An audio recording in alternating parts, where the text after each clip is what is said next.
It's pillow talk, pillow talk, pillow talk, hey.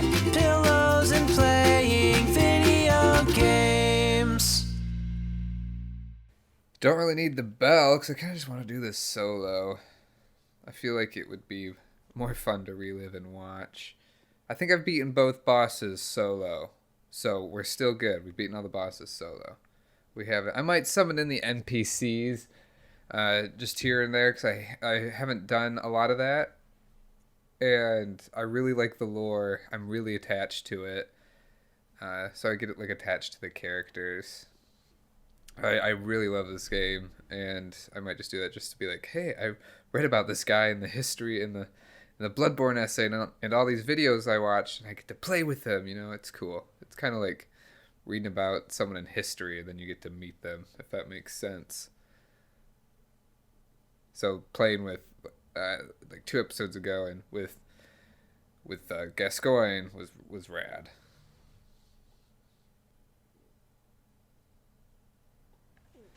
He's like, oh, I read about him and like there's so much history in that.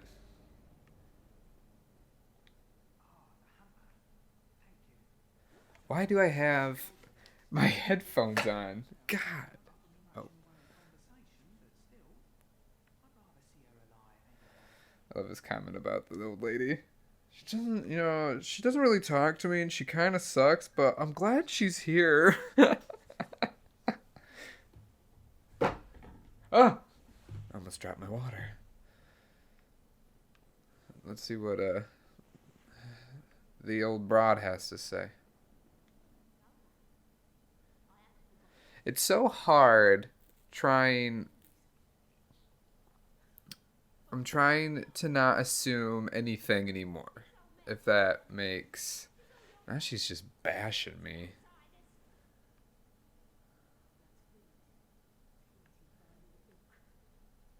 Like, I don't think she realizes how epic I am. I don't think she realizes that. But. Ooh, we're gonna go this way first. But I'm trying not to assume. And when I say assume, I mean about. Why are they using magic now? Is it because it's totally because my insight is past a certain number. It's so cool that insight stat, how they included that in this game. Jesus, they do a lot. I'm not used to fighting these guys with magic anymore. I remember the first time I did. God damn. Okay. Oh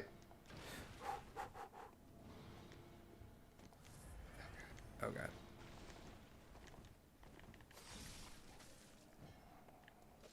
Alright, so those guys, not fun.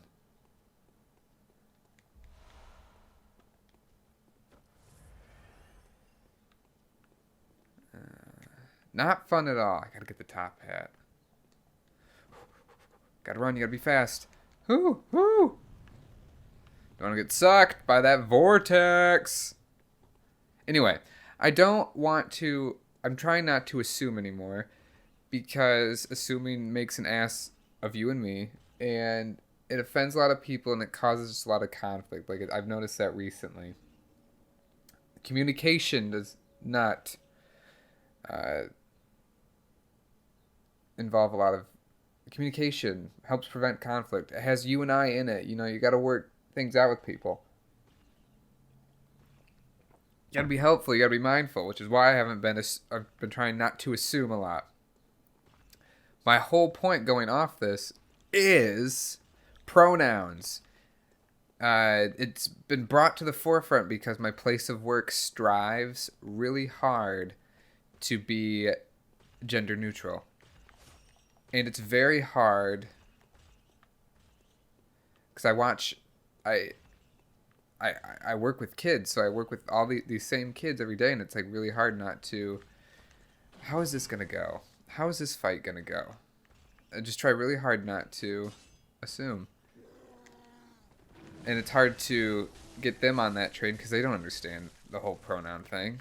They only know what mommy and daddy teaches them.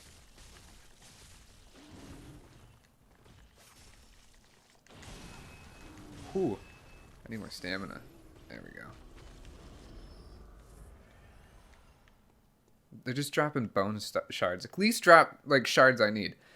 So when I try to just be very mindful of, even like in computer games, even though they're just okay, I rolled. Even though they're just oh shit. Now we got two. We got another guy. We got a bird. Bless America, right? Am I right? Are you leaving? Woo!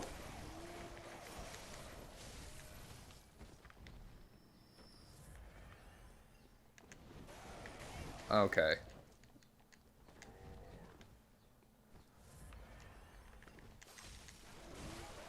I'm even locked on him and I'm missing.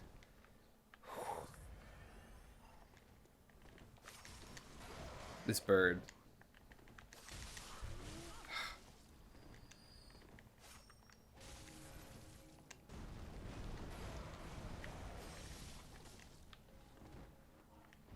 Okay, there we go.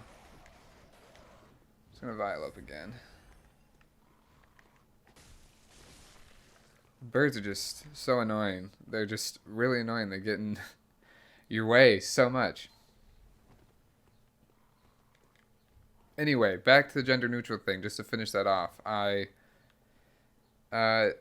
just try really hard to be, mindful of that. And it's just a really hard habit to get into, especially when when I'm talking about an NPC who obviously the game developers didn't throw in their pronoun usage at all because it didn't matter. It shouldn't matter. It should just be who you want. And,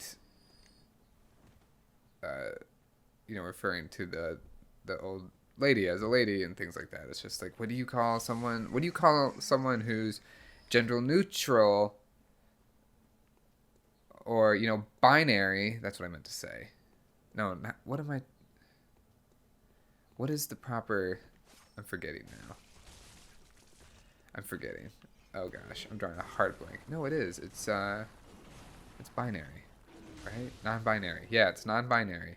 I'm sorry if I offended someone by forgetting that. I really am. But yeah, what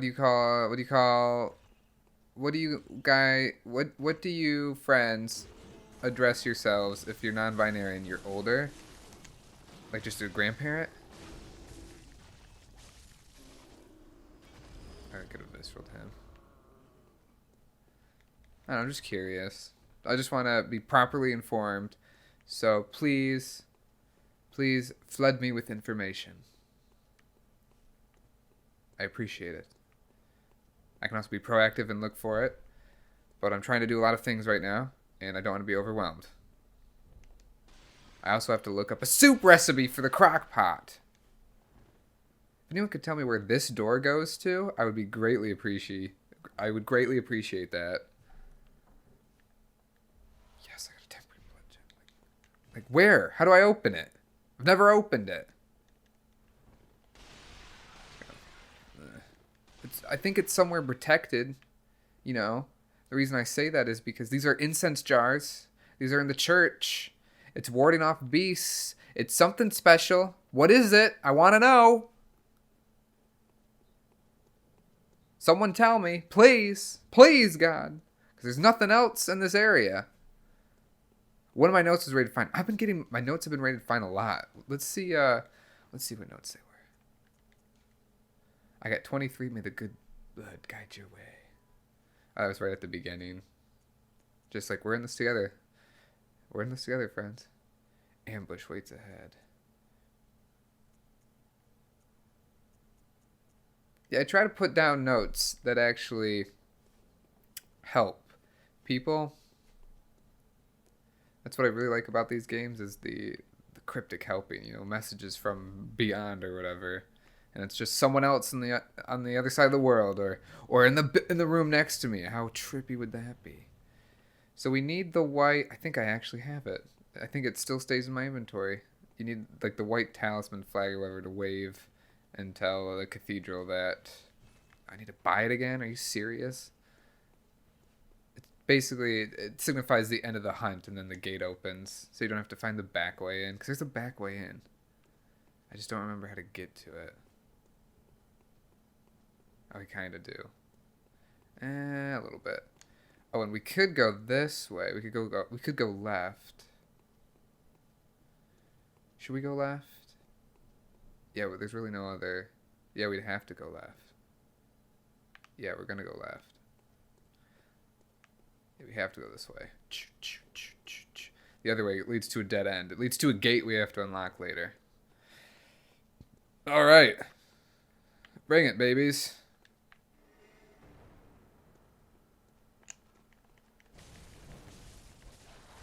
Whoop, whoop.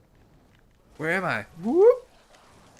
I'm like fucking Kakarot after he was fucking training, and now he's like back on Earth fighting Cell. Ugh. They're like, oh, what's up? I just fucking was in a stupid time capsule and just chased a laser beam for 10 years.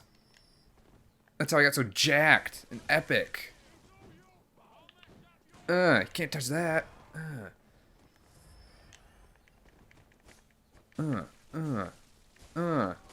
Yeah. F you.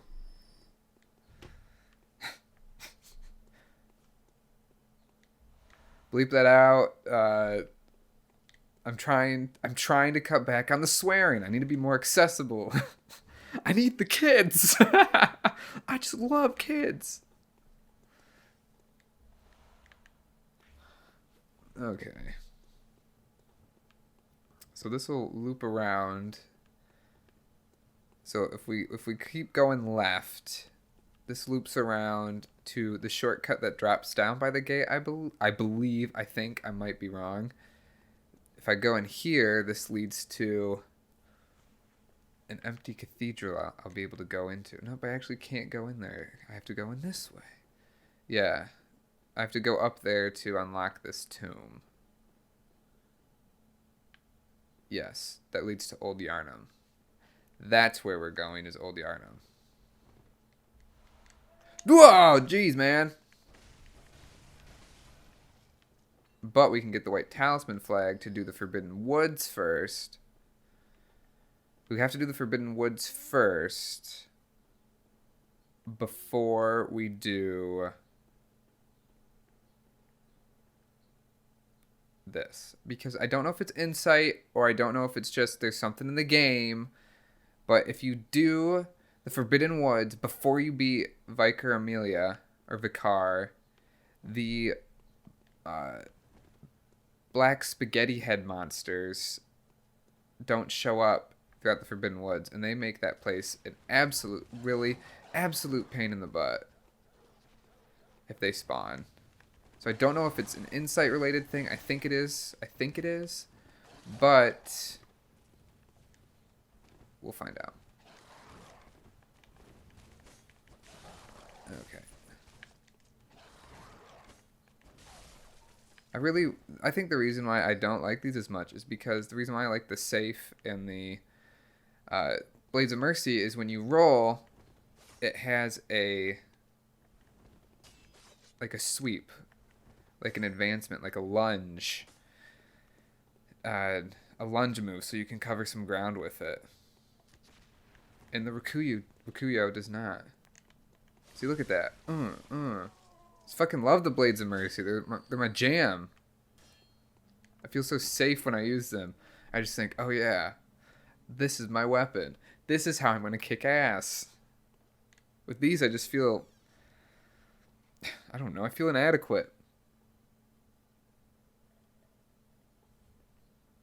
I feel like Legolas.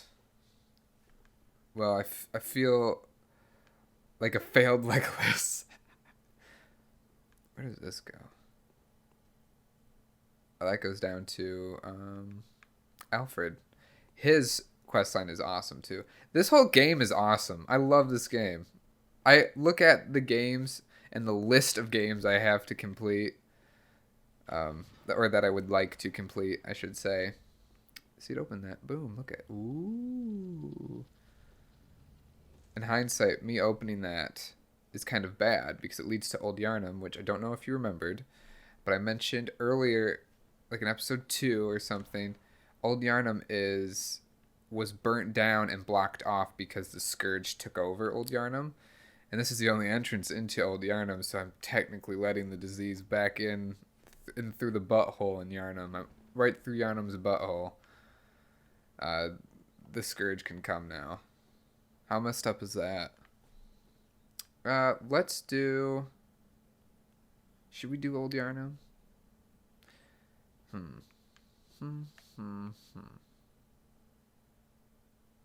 If we do Forbidden Woods...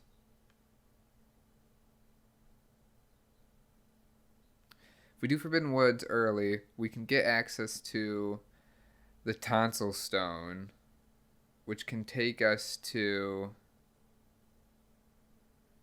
Yargul, I think it is, which means we have access. We get access to an item there that I really like, but I don't remember what it is. But I have to beat the Bloodstarved Beast to get the old... Oh, I already have all these items. Never mind. It doesn't matter what order I'm going in. What do I want to do first then? Everyone does Old Yarnum first. Let's do Forbidden Woods first. No, I don't want to do the woods right now. I just don't want to. Or should I? Oh, the Tonsil Stone gets us to the grinding level early. Yeah, let's do this. Okay, we're gonna do the Tonsil Stone. So for anyone who's new to Bloodborne, I mean, and is watching this, I'm trying to be as informative in the lore and in the mechanics and how I play this game. And one of the really good... So there's a really good grinding spot early on. And that is at... you go to the Central Yarnum Lamp, and you... Or no, you go to the Great Bridge Lamp. I'll actually... Should I do it? I'll do it, because that was my goal for the show, is to be as educational and informative and fun in the way this game works. It's almost... Yeah, okay. So the episode's almost over, so what I'm going to do real quick is I'm going to show this grinding spot. So after you beat the Cleric Beast, so beat the Cleric Beast first, you go to the Great Bridge. And this is the spot where you can farm for echoes very early very early game, like before you beat Father Gascoigne, and maybe a little bit before you are able to go to the Forbidden Woods. This is the best spot to farm blood vials, because you need echoes to buy blood vials, and it gives you a decent chunk of souls. But it's this stretch from the Great Bridge. This is for farming for a chunk of blood echoes and blood vials, because you're gonna fight this giant. We're just gonna use the dagger. You're gonna fight this giant.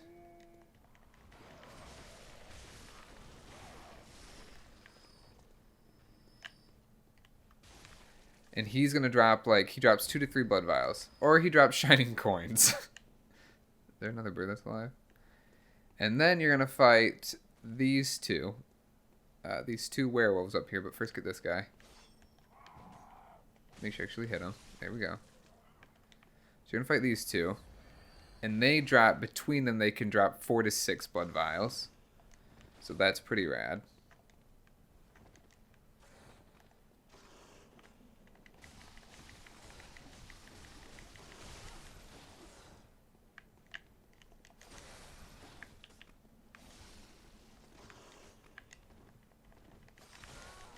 Woo! Just don't die, which I might do. Oh god. Woo! These werewolves are tough, but best if you want to just cheese them, you come here, and they can't get past this little bit.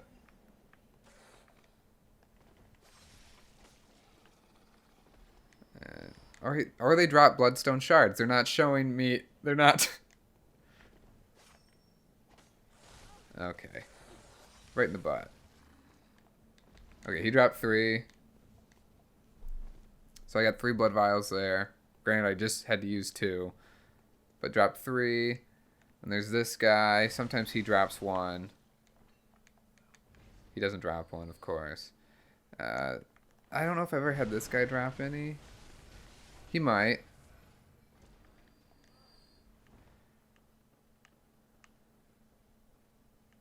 And then there's this guy. He usually doesn't drop anything. And then this guy always drops the silver bullets, so you always get silver bullets. This guy sometimes drops one. I don't think he will. Oh, he dropped one. So I've gotten 4. And then these 2 guys. 2 friends. They can drop, 4 to 6. So you can get about, at max, you could get 6, 9, 10. You can get like about 16 blood vials if they all drop blood vials. But again, they all have to drop blood vials. And you make sure you can best them and just be smart. Because sometimes it sucks when you die. But you also can get like maybe 5,000 souls. I don't even think that many. Maybe a couple thousand. That's why I say early game. I don't know how viable this is for grinding. Oh god. And hopefully you'll best them better than I did, but I'm getting a little cocky because I think my character's OP, but she's not as OP as I think she is in New Game Plus, because the enemies seem to be harder. I'm just going to go back. Hunter's Dream. But yeah, that's the a little quick spot. Early game again to get blood vials and echoes. You could probably use it I would use it up till Gascoigne, and then after you beat Gascoigne, maybe use it a little bit. But next episode, we're gonna try getting the Tonsil Stone, which is in the Forbidden Woods, because what that does is the Tonsil Stone allows us to unlock the lecture building, the first floor, and on the first floor of the lecture building is a whole mob of enemies that are very easy to kill, very annoying, but they're very easy to kill, and you can get away with like maybe 12,000, 13,000 souls. Maybe each time if you use like the rune and that. So it's nice again to have that farming location, because sometimes you'll need it, If you can't beat a boss and it's upsetting you over and over again, the best thing to do is to just find that slew of enemies, fuck them up, get stronger. While you're fucking up these enemies, again, bleep out the F word that I keep dropping. If you find these enemies, while you're fighting these enemies, you'll master, the weapon you want to use in that. So you're getting better. So, just do the grind. Just do the grind. But don't grind on anyone who has the coronavirus, because that's how you get it.